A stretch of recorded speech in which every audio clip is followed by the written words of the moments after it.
श्री शिवाय नमस्तुभ्य मित्रों। जय महाकाल, हर हर महादेव। तो मित्रों, कैसे हैं आप सभी? आशा करते हैं आप सभी लोग बहुत अच्छे होंगे। मित्रों, आप सभी को पता है कि गुप्त नवरात्रि का बहुत ही पावन सा जो पर्व है वो चल रहा है, और इस दिन हम लोग अपने घरों पे उपायों को करके माता रानी के साथ साथ महादेव का भी आशीर्वाद प्राप्त कर रहे हैं। तो इसी क्रम में आज है 6 फरवरी, और आज गुप्त नवरात्रि नवमी का गुरुवार का बहुत ही प्यारा सा, बहुत ही स्पेशल सा दिन है।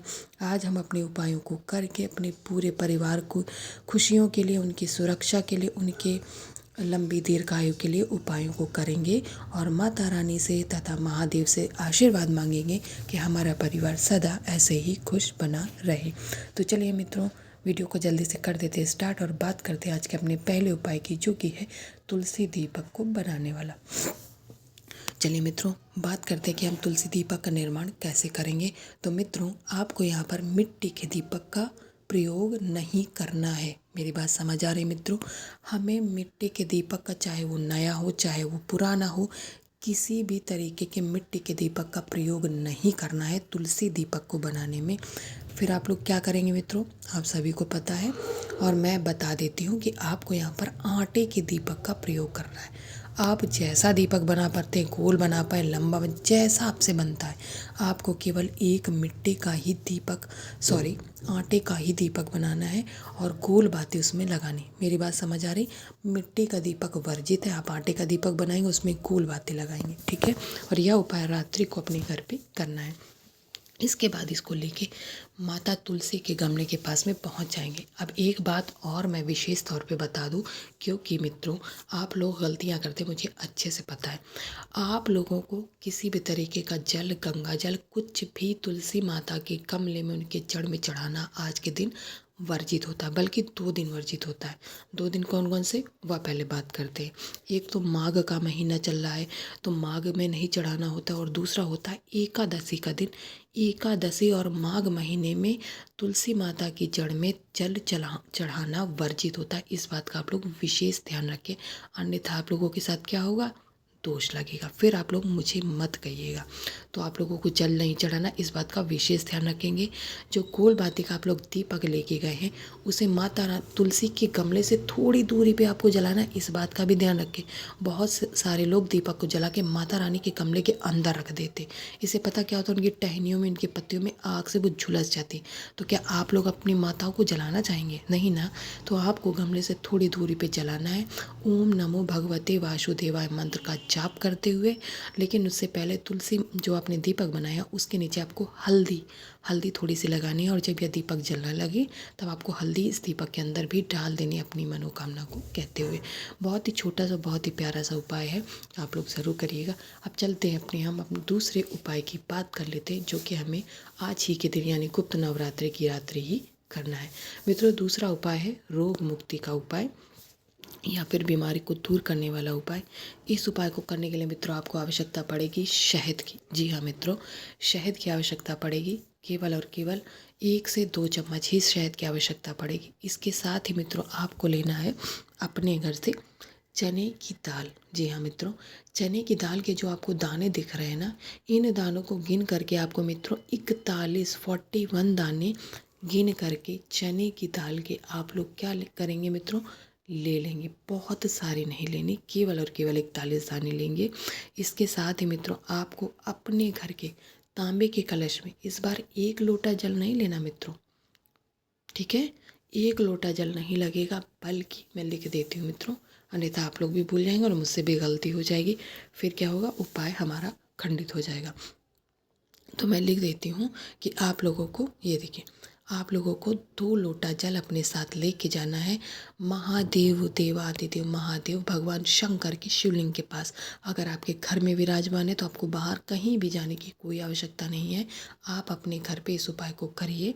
मंदिर पहुँच के सबसे पहले आपको उत्तर दिशा में मुख करके खड़े हो जाना है मित्रों। इसके बाद जो 1 लोटा जल है 2 लोटा लेके गए ना, तो 1 लोटा जल पहले आपको महादेव जी की शिवलिंग पे श्री शिवाय नमस्तुभ्यम मंत्र का जाप करते हुए चढ़ा देंगे। फिर उस जल को आपको क्या करना है, थोड़ा बहुत लगा रह जाए तो उसको पोंछ दीजिएगा किसी साफ सूखे कपड़े से। इसके बाद जो आपने शहद लिया है मित्रों, उस शहद का महादेव जी की शिवलिंग पे आपको क्या करना है मित्रों, लेपन करेंगे। मेरी बात समझ रहे हैं? महादेव जी की शिवलिंग पे आपका क्या करेंगे, लेपन करेंगे। लेपन करने के पश्चात जो आप 41 चने की दाल के दाने लेके गए हैं मित्रों, उन्हीं 41 चने की दाल के दानों को इसी शहद के ऊपर आपको चिपकाना है। लेकिन कैसे चिपकाएंगे मित्रों, क्योंकि आप यह रोग मुक्ति का उपाय कर रहे हैं ना, किसी बीमार व्यक्ति की बीमारी ठीक करने के लिए उपाय कर रहे हैं। तो जिस व्यक्ति के लिए आप यह उपाय कर रहे हैं, जिसकी बीमारी ठीक हो जाए, उसका नाम और गोत्र का नाम लेना है मित्रों यहाँ पर। ठीक है, मेरी बात समझ आ गई? आपको उस व्यक्ति का नाम और उसका गोत्र बोल करके आपको इन 41 चने की दाल के दानों को इस पे चिपका देना। उसके बाद में 1 लोटा जो जल लास्ट वाला बचा उसे चढ़ा करके श्री शिवाय नमस्तुभ्यम मंत्र का जाप करते हुए महादेव जी से निवेदन करना है उस व्यक्ति की रोग मुक्ति का। इतना समझ गए मित्रों? तो इन दोनों ही उपायों को आप लोग ज़रूर करिएगा। अब चलते हैं अपने आज के अंतिम और तीसरे उपाय की तरफ, जो कि आप करने वाले हैं मित्रों अपनी मनोकामना को पूरा करने के लिए, अपनी इच्छा को पूर्ण करने के लिए। इस उपाय को करने के लिए मित्रों आपको आवश्यकता पड़ेगी केवल और केवल एक बेल पत्र की। जी हाँ मित्रों, आपको अधिक नहीं लेनी, केवल और केवल एक ही लीजिएगा, बस खंडित ना हो, कटी फकी ना हो। इसके साथ ही मित्रों आपको आवश्यकता पड़ने वाली है पीले चंदन की। जी हाँ मित्रों, आपको यहाँ पर पीला चंदन लेना है। सूखा मत लीजिएगा, जैसा इस डिब्बी में होता है, आपको उसको निकाल करके थोड़ा सा गीला कर लीजिएगा। इसके साथ ही मित्रों आप लेंगे जो तीसरी महत्वपूर्ण चीज़ है, वह है आपके अपने घर का तांबे के कलश का क्या, जल। और माघ महीना अभी चल ही रहा है मित्रों, तो गंगा जल मिल जाए तो सोने पे सुहागा हो जाएगा मित्रों, फिर क्या ही कहना। ठीक है, तो गंगा जल भी ले लीजिएगा। इसके बाद जो आपने एक बेलपत्र ली हुई है, उस बेलपत्र पर आपको ओम नमो भगवते वासुदेवाय मंत्र का जाप करते हुए जो आपने पीला चंदन गीला लिया था उसकी 3 पत्तियों पे कुछ इस तरीके से आप क्या करेंगे, बिंदी लगा लेंगे। अब यह बेलपत्र आपकी तैयार हो गई। इन सभी को लेके आप पहुंच जाएंगे देवादिदेव महादेव भगवान शंकर भगवान भोलेनाथ के मंदिर के पास। अगर आपके घर में विराजमान है तो आपको शिवलिंग के समक्ष पहुंच जाना है मित्रों। इसके बाद में आपको उत्तर दिशा में अपना मुख करके खड़े हो जाएंगे। अब यहाँ पर उपाय को समझने का प्रयास करते हैं मित्रों। आप जो 1 लोटा जल अपने साथ में लेके गए हैं, उस जल को आपको यहाँ पर महादेव जी की शिवलिंग पर पहले समर्पित कर देना है। श्री शिवाय नमस्तुभ्यम मंत्र का जाप करते हुए जब आप जल चढ़ा चुके होंगे, उसके बाद में जो आपने एक बेल पत्र लिए, जिस तरफ आपने बिंदी लगाई हुई है, मेरी बात ध्यान से समझिएगा, जिस तरफ आपने बिंदी लगाई हुई है उसको आपको उल्टा करके, यानी जो चंदन वाली बिंदी का हिस्सा है वो माता अशोक सुंदरी के स्थान पे स्पर्श होना चाहिए, और जो बेलपत्र का हिस्सा है जिस तरफ नहीं लगी है वो ऊपर की तरफ रहेगा। इतना समझ गए मित्रों? बेलपत्र को आप जैसे लेके गए उसको उल्टा करके समर्पित करेंगे माता अशोक सुंदरी के स्थान पर, जिससे वो जो चंदन वाला हिस्सा है वो माता की अशोक सुंदरी के स्थान पर स्पर्श करें। इसके बाद में आपको अपनी मनोकामना यहीं पर कहनी है। इस बेलपत्र को चढ़ाते चढ़ाते अपने मन में महादेव जी से अपनी मनोकामना को कहनी, अपनी इच्छा को कहनी, जिस इच्छा को पूरा करने के लिए आप इस उपाय को कर रहे हैं महादेव जी के समक्ष आए हुए।